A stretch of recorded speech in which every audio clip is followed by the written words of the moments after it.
Whatever Israel wants, they make a phone call to America. America better do or else. Do you agree with that? Do you know President Trump? You don't make him do anything. He does what he thinks is in America's interest, and he's very forceful about it. Would the war and the Hamas attack have happened if President Trump was president instead of Biden?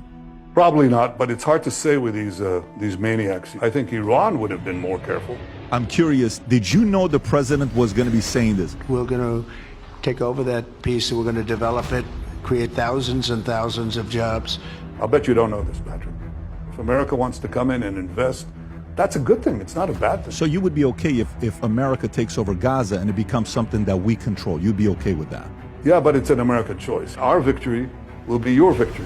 Why haven't you yet recognized the Armenian, Assyrian, and Greek genocide that the Turkish did to that community? If you step foot in their country, they're supposed to arrest you. They're calling you a wartime criminal, the offenses you've done, they're calling it a genocide. It's been a battle that has been going on for 3,500 years.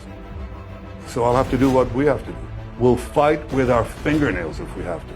A lot of people felt in their gut, but they didn't have the guts to say it out loud. I don't know if it's come from you, though. I don't know if it's come from the Prime Minister of Israel. Yeah, I just did. Okay. Here you go. All right. Well, thank you for doing that.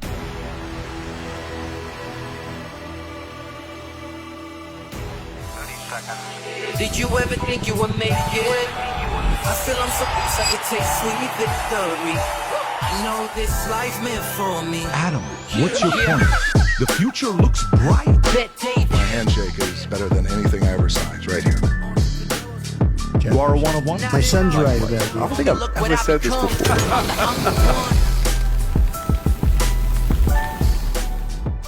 Prime Minister Netanyahu, it's great to have you on the podcast.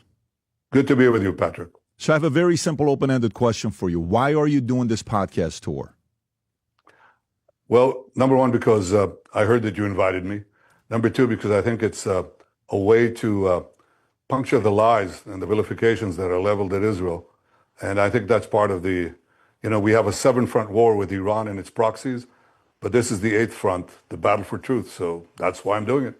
You know, it's interesting when you say that, because when we look at a couple numbers, if we think about the Pew Research that came out a couple months ago on the unfavorability rate of Israel, they have you 24 out of 5. If I look at the number, Rob, I don't know if you have it to pull it up. If you look at the numbers, you would see the 24-country medium is 62 to 29 being favorable. Why do you think so many countries are unfavorable of Israel today? I think it's a combination of historical trends, but also of the impact of social media, especially engineered social media with paid bots, and this new media environment that we're in. It has built-in parameters that really take their toll. So we're aware of that. But I think the most important thing is that for democracies to fight wars, they should be as short as possible. And my way of combating the PR war is by winning the ground war and winning it quickly. The quicker you win it, the better you'll come out of this assault. So why do you think this is taking so long? Because if you think a part of it, when you think about especially in America, there's 3 different types of people on social media right now, or in America, that follow you. One, they fully believe you're committing a genocide right now. They're part of the community that's thinking they compare you to some dictators, some terrible leaders in the past, many names you've heard of before.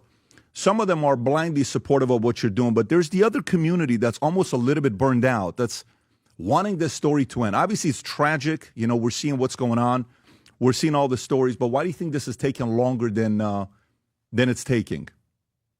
Well, I don't think it's taken longer than it's taking. Look at what we had to fight. We were attacked viciously by the most savage attack on the Jewish people since the Holocaust.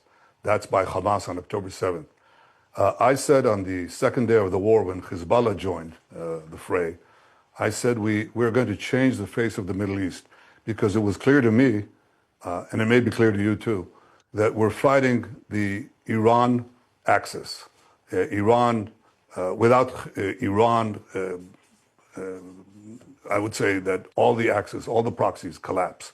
Hezbollah collapses, Hamas collapses, Assad collapses, and so on. So it was clear to me that we had to topple the Iran axis and not just deal with Hamas. And what happened following that was that we went in, Hamas is in its last breath. We haven't finished it yet, but we crippled Hamas. Then we went and finished off Hezbollah, took out Nasrallah. That led to the collapse of the Assad regime, whose armaments we destroyed. The Syrian army's armaments. We dealt with the Houthis, still dealing with them. And then we had Iran itself that had struck us, and we had to strike back. And as you see, we changed the face of the Middle East, not only because we hobbled the proxies, but because Iran, which was a totally invincible enemy, throwing its weight around not only in the Middle East, spreading terror everywhere, and trying to arm itself with nuclear weapons and ballistic missiles to deliver them, we struck them very hard. So when you fight these four fronts, and there are another three, by the way, that I haven't mentioned, when you're doing that, a small country, it takes time. But I think we're approaching the final leg, and that's really finishing off Hamas. We can't have those monsters at spitting distance from Tel Aviv and our communities, and we're going to finish it. Yeah, so when you say that for a person that lived in Iran, I look at the critics and they're giving, hey, let me tell you, it's not fair what he's doing with this. And you see ICC, which the average person, when they see ICC, 124 countries, that if you step foot in their country, they're supposed to arrest you, okay? And they're calling you a wartime criminal, the offenses you've done, the amount of, again, like I said earlier, they're calling it a genocide. How do you answer to the critics that they don't follow politics, they don't follow the stories closely? But if they see if they see 120 something countries that if you land there, they're supposed to arrest you, the average person is going to say, maybe this isn't a good guy. Yeah, well, they said that about Churchill too. He was a warmonger when he was talking about the German Axis and the danger to the West. He said he warned of the slumber of democracies. And I guess if I learned one thing from our history, the history of the Jewish people, is that you can't sleep. When somebody says they're out to annihilate you, you better take it seriously and act to prevent it. And that's the central lesson that we learned in the rebirth of the Jewish state and the Jewish people in Israel. We don't wait to be annihilated. We take forceful action against our would-be annihilators. And I think that, people see it after you do it. After you do it, after you realize your vision, then people say, well, yeah, we begin to understand it. But they don't before, and that's certainly true of the case here. In the United Nations, you have 180 countries, 190 countries, and a great majority will tell you that the earth is flat. It doesn't make it flat. And the vilifications against Israel is a country committing genocide and other war crimes. That doesn't make it true either. Let me tell you, did you ask me about the ICC prosecution just now? Mm-hmm. Well, let me tell you about that. So we were going to have this ICC prosecutor who's since been basically put to pasture. This ICC prosecutor was going to come to Israel in the beginning of the war. And he said, well, Israel has, it has a proper judicial system, and I don't see any real problem there. And he was about to come. And a day before he's about to come, he suddenly cancels the trip. And 2 days later, he issues this war crimes charge against me and the former defense minister. And we didn't understand, why did he do it? It took us months to discover that a few days before that, he was confronted by one of his staff members, a senior staff members, who brought the charges of rape and sexual misconduct that this prosecutor carried out against one of his staff members, a woman, a Malaysian woman, by the way, who was fiercely anti-Israel. But she had suffered this harassment and these rapes for over a year. And Khan believed that this was his ruin. His brother, who's a British parliamentarian, was in jail for sexual misconduct too. So he said, that's it, that's the end of me. And then he figured out that there's one way to get out of this, and that is to deflect the entire conversation, to preempt it by blaming the Jews and blaming the prime minister of the Jewish state. And that's essentially what he did. Since then, you should know that there have been 4 or 5 other women who charged him with sexual misconduct. So what you have here is the ICC, which is a corrupt organization, totally politicized, unelected, that wants to, basically preempt the sovereignty of nations, And that's why the United States is not a member. They won't tell the United States that its soldiers are committing war crimes because some woke people in The Hague are telling you that.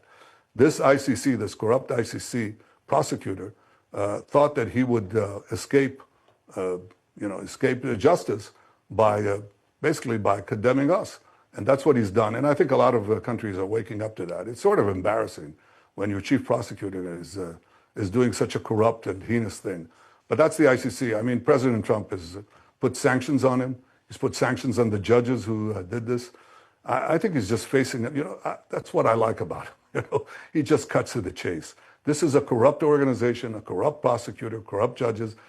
And it reminds me of that movie. You remember Network?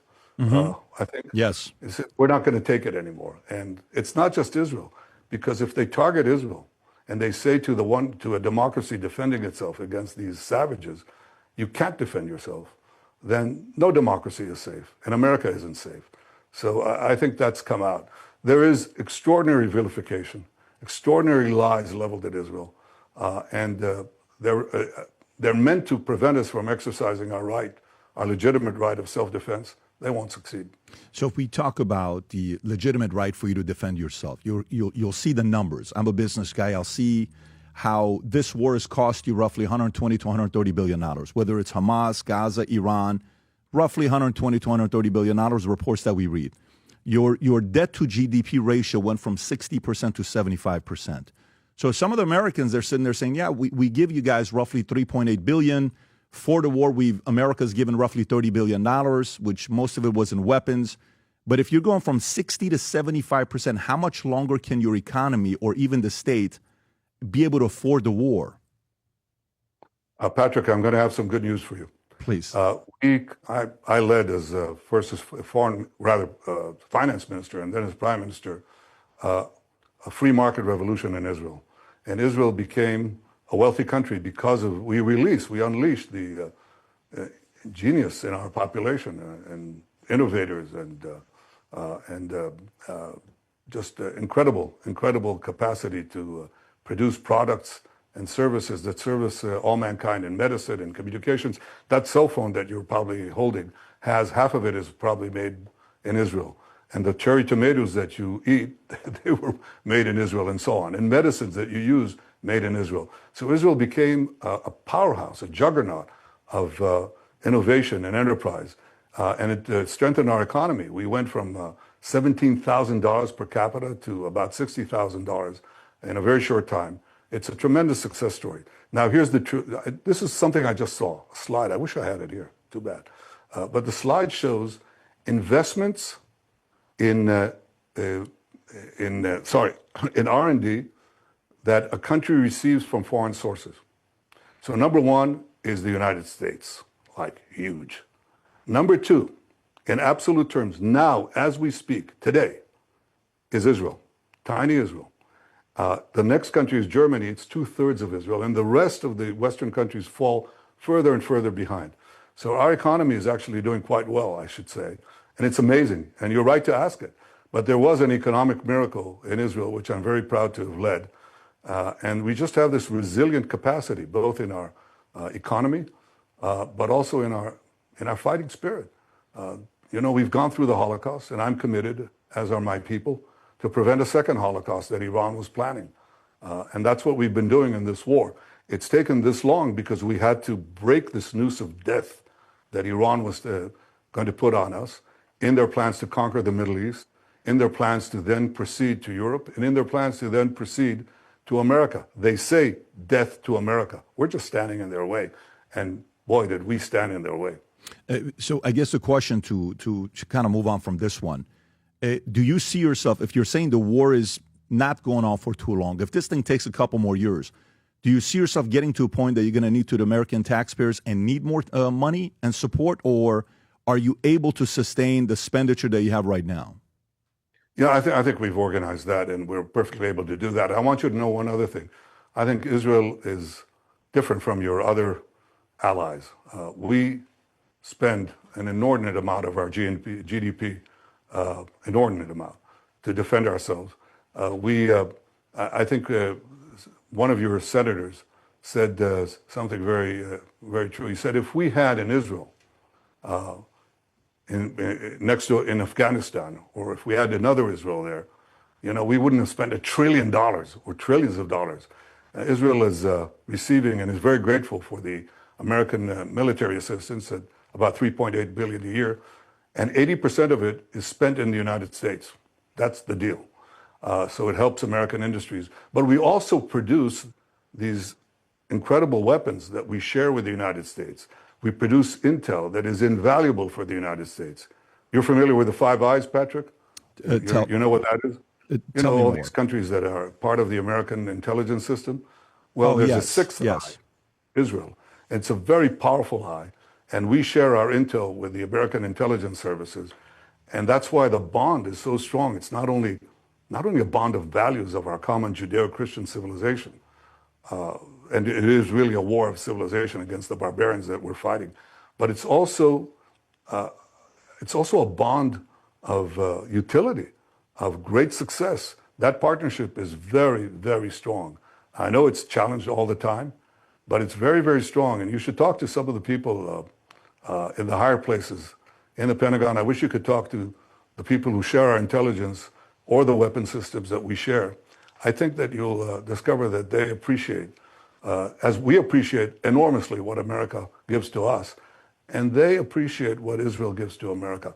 Somebody said to me, you're the one fighting ally we have.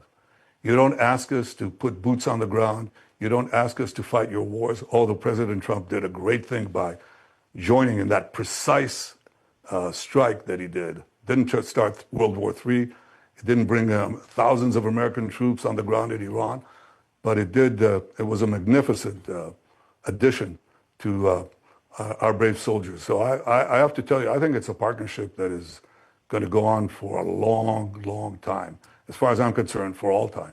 Prime Minister, what do you say to the critics who say, Israel owns America, Israel is who makes America do things they want them to do, whether it's through AIPAC, whether it's through, funding, money. You'll typically hear this. This has been overly said the last couple of years in a major way. And there's a community of Americans that at this point believe that whatever Israel wants, they make a phone call to America. America better do or else. Do you agree with that? Absolutely not. I think it's full of hokum. First of all, do you know President Trump?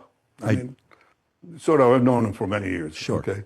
You don't make him do anything. He does what he thinks is in America's interests, and he's very forceful about it. When he sees allies who don't step up to the plate, he's not shy about saying it.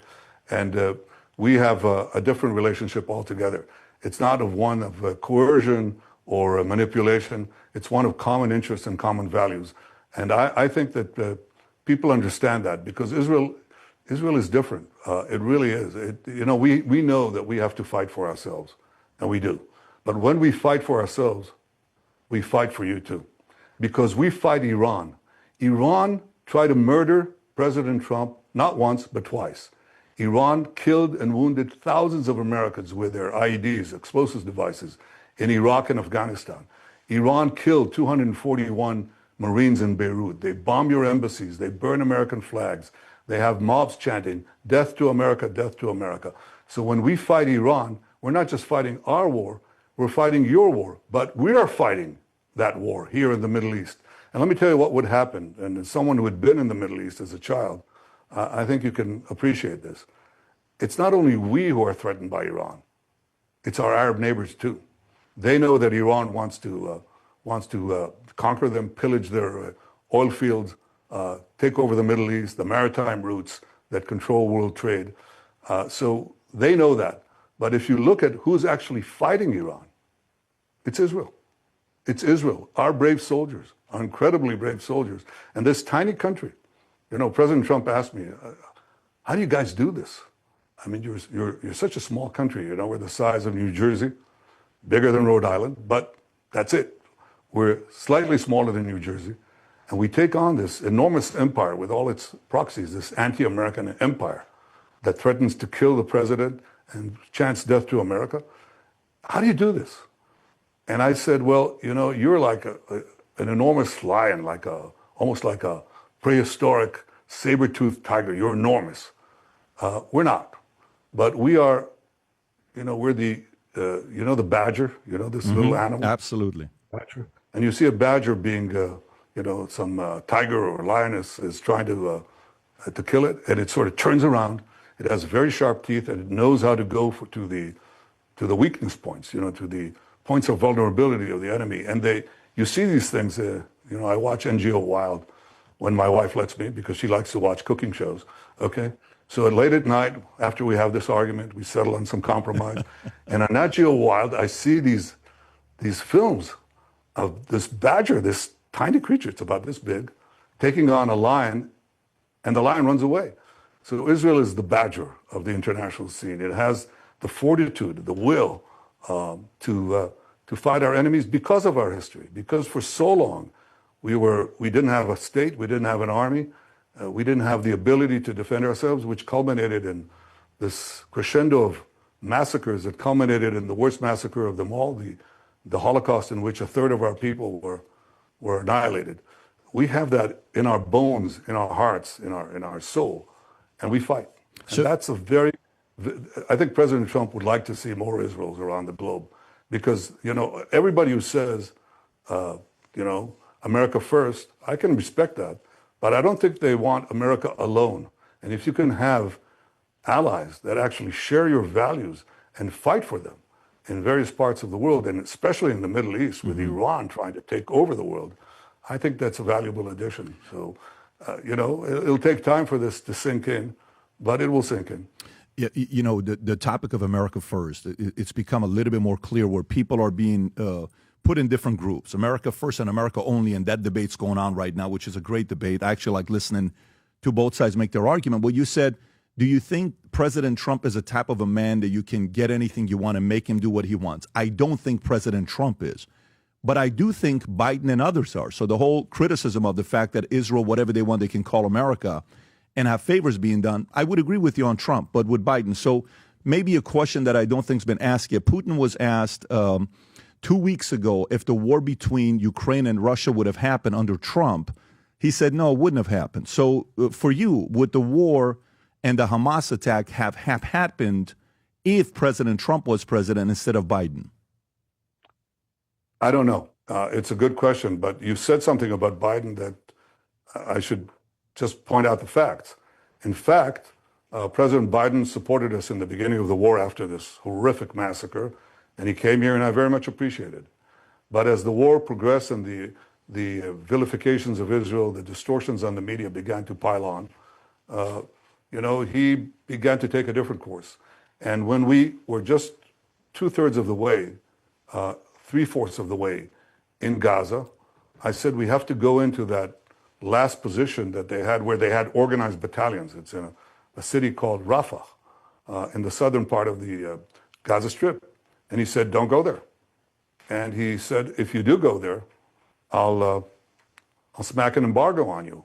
Now, you're fighting a 7-front war, and all of a sudden you're slapped with an embargo of weapons. That was tough. And I said to President Biden, who I've known for many years, I respect the fact you're the president of the United States, but I'm the prime minister of the one and only Jewish state, and we've been fighting to survive in our small place under the sun. It's been a battle that has been going on for 3,500 years. So I'll have to do what we have to do. And then a few days later, Tony Blinken, who was the Secretary of State, came to Israel, and he said, the president is serious about this embargo. And I said, Tony, I know it's serious because you stopped all the weapons. You slow-walked them before, but now you've stopped them. And then I said to him this. He said, well, how are you going to do it then? I said, Tony, we'll fight with our fingernails if we have to. But we're not going to leave. It's like the Allies would leave a quarter of the German battalions in place and not go into Berlin. And I said, would you take that? Would you take that, Patrick? Of course you wouldn't. So we didn't take it either. We did it against the opposition of the American president. So much for Israel controlling the United States. We don't. But we do seek to control our destiny. And when somebody commits a crime like they did on October 7th, decapitating our men, raping our women and then murdering them, burning children alive in front of their parents, taking 255 hostages, grandmothers with their grandchildren, this horror, and pledged to do it again and again and again. Well, what choice do we have? We have to fight them and their Iranian patrons, and we did just that. We did that first with American help, then with American opposition, and when President Trump came in, with great American help, which I truly appreciate. And I think President Trump does what he thinks is good for America. I don't think that. I know that for a fact. He's a great leader. So going back to that, I want to clarify this again. So you said you don't know whether Hamas October 7 attack would have happened under Trump. So you're saying Hamas would have had the audacity, even under Trump, to have attacked, or no, they would have feared him? Probably not, but it's hard to say with these maniacs. You can't quite tell. I think Iran would have been more careful, and Iran is the patron. Would they have controlled completely their client, their proxy? Maybe not. Maybe they would have, possibly. But look, I think President Trump has changed the posture of America. America is back on the global scene. America is resumed its powerful position among the nations. And I think that's for the good. Because I think one of the tragedies for the Jewish people was that in the first half of the 20th century, America was not the dominant global power. And the worst tragedy in the history of mankind, the World War II, took place, and I don't think it was accidental. And the worst tragedy in the history of my people, the Holocaust, took place. But in the second half of the 20th century, America emerged as the dominant power on the earth, and Israel came into being. And as a result, our history has changed. We no longer are massacred with impunity. We now have the ability to defend ourselves, and we are very fortunate to have an ally, a strong ally, the United States, with successive presidents. We've had our differences, as I said, but overall there's been a very strong alliance through all presidents. But it's never been stronger. It's never been so intimate and so powerful as it is now under President Trump. So you've been prime minister while President Clinton was in the White House, Biden, Obama, and Trump twice. Is there an element of unpredictability with President Trump that you don't know necessarily what he's going to be saying next? Or do you notice a pattern of, similar approaches that they all take? Well, look, I think President Trump has an enormous capability. He's irreverent to received wisdom, to traditional thinking. He says, well, let's look at it again, And sometimes he can surprise you. I'll tell you, I had conversations with him when he cuts to the chase on something, and he says something that no one before said. A lot of people felt in their gut, but they didn't have the guts to say it out loud. And he does.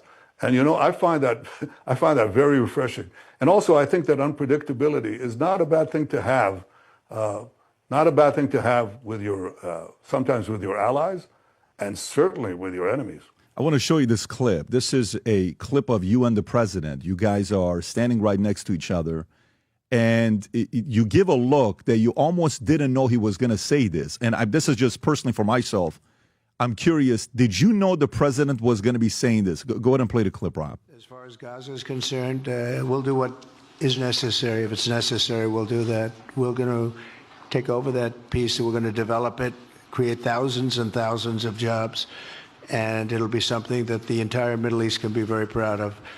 But everybody feels that continuing the same process that's gone on forever, over and over again, and then it starts, and then the killing starts, and all of the other problems start, and you end up in the same place, and we don't want to see that happen. So by the United States, with its stability and strength, owning it, especially the strength that we're developing and developed over the last fairly short period of time, I would say really since the election, I think we'll be a keeper of something that is very, very strong, very powerful, and very, very good for the area, not just for Israel, for the entire Middle East. Very important. And we'll, again, have thousands of jobs. Can you pause it?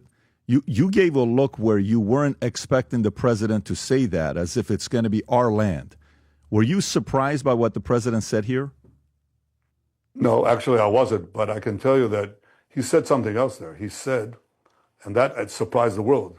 And I thought, again, he cut to the chase. He said, why are Gazans locked in this area, which is just used as a base for attack against Israel for its destruction? That's what the de facto Palestinian state in Gaza was. It was a base for Israel's destruction. It has no other purpose. And it lived under this horrible tyranny, this terror tyranny of Hamas. So he said, why not give people a choice? I mean, in other war theaters, in Ukraine or in Syria or in Afghanistan, millions left if they wanted to. In Gaza, they're locked in. Nobody allows them to leave. And he says, give them a choice. If they want to leave, let them leave. And for those who stay, rebuild Gaza.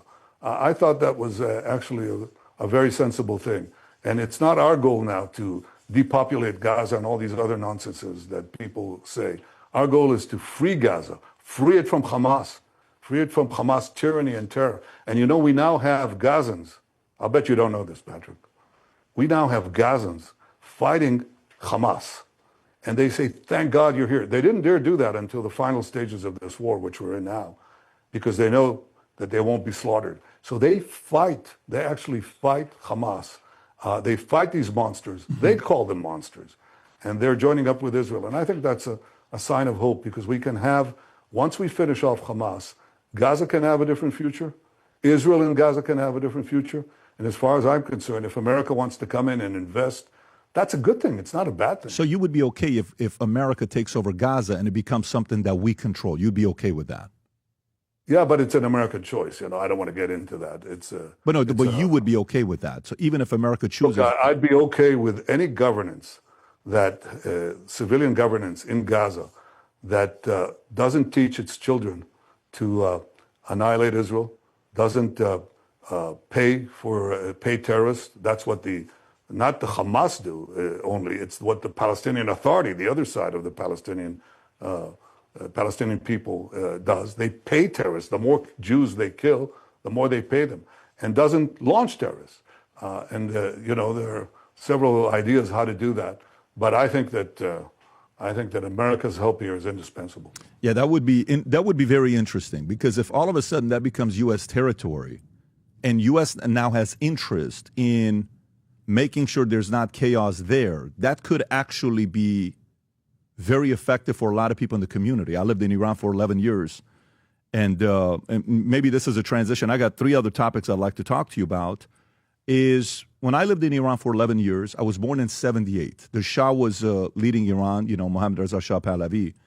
And when you look at the stats from 1941 when he took office to 1979, that 38 years that he was in, not a lot of wars. It was fairly peaceful. You have some numbers on the low end of 17,000 people that died due to war in Iran during that 38 years. High numbers, 50,000. In the Middle East, not as chaotic. Of course, there was issues, but not as much as they have now. Then from 1979, Khomeini comes in, IRGC, which I had the former founder of IRGC here. We had a conversation with him. Khomeini comes in 79. From 79 till today, if you look at the numbers, low end, 600,000 people died in Iran, 2 million people. In the Middle East, 4.5 to 5.5 million people have died. Of course, some of the words are different places, but still, when you go back to Iran, you have Houthis, you have all these other things that they control. How much do you think of what the Middle East was like pre the Islamic Revolutionary Guard took over? How everybody was able to find a way to get along versus what happened after 79? I know you're a big history person. What is the difference between those two eras? Well, the big difference is the Islamist revolution that basically took these very gifted people. The Iranian people are enormously gifted. First of all, they have a tremendous historic culture, and you won't be surprised, but maybe your listeners would be surprised that in antiquity, in the time of the great Persian king Cyrus, there was a honeymoon between the Jews and the Persian people.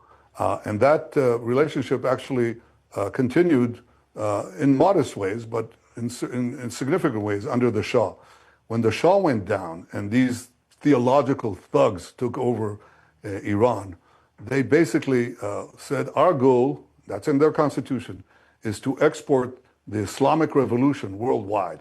And that's what they proceeded to do. So all the mineral resources, all the economic resources were now tuned to war. In the time when I was finance minister and till today, Iran at that time and Israel had roughly the same GDP per capita. Ours went up from $17,000 to $60,000 per capita, and theirs stayed flat. Why? Because they took all that money, all that money to arm Hezbollah, arm Hamas, arm the Houthis, and purvey terror around the globe, not only in the Middle East, against the Arabs, against Israel, against everyone else, against Americans. So, what has happened is that Iran collapsed economically. They have now infrastructure that is completely destroyed. Their water system is depleted. Their dams are empty. Their rivers are drying up because they don't take care of their people. This is a horrible sect. So I gave, in this room where I was sitting a few days ago, I gave a podcast to the Iranian people, which I do from time to time. And I had a glass of water and, a pitcher of water. Mm-hmm. And I said, we helped Iran and we're ready to help Iran with its water problems. And when you free yourselves of this tyranny, we'll do it again. Now, Patrick, how many views do you think I got for this this podcast? How many? It's a video, actually. How many? How many? 70 million. From now, Iran? Iran has about 50 million, we wow. Think. So it's huge. Yeah. I mean, that's half the population. And you can tell that it hit a nerve because all the Iranian leadership proceeded to respond to it and to attack it and so on, which tells you it really got to them. And that's in fact what is happening. This regime is not only tormenting and executing and killing the people of Iran, they subjugate them, but they seek to subjugate the entire world in their mad fantasies, the Muslim world and then everyone else. And of course, we're not Muslims, so we have to be eliminated because we stand in their way of conquering the entire Middle East. So Israel is fighting here not only our war, but the war of our Arab neighbors, the war of the Western countries. They're developing now ballistic missiles that can reach deep into the heart of Europe. Their plan is to develop, the next thing is an ICBM, an intercontinental ballistic missile that will reach 8,000 kilometers. You add another 3,000 and they can reach New York. Where are you broadcasting from, by the way? Fort Lauderdale, Florida. Yeah, they can reach Florida, Fort Lauderdale, New York, Washington, Boston, and after that, any other city in the United States. And they intend to put nuclear warheads on these ballistic missiles. So this is a fact. And the main fact that I want to say is that we're fighting in many ways the war of the West, the war of Western civilization against these barbarians. And our victory will be your victory. And one more thing. You talked about the Iranian Revolution. You remember how it started? You remember what the first thing that they did when they took over Tehran? You talking about the toast with Carter, or are you talking about after when they took over?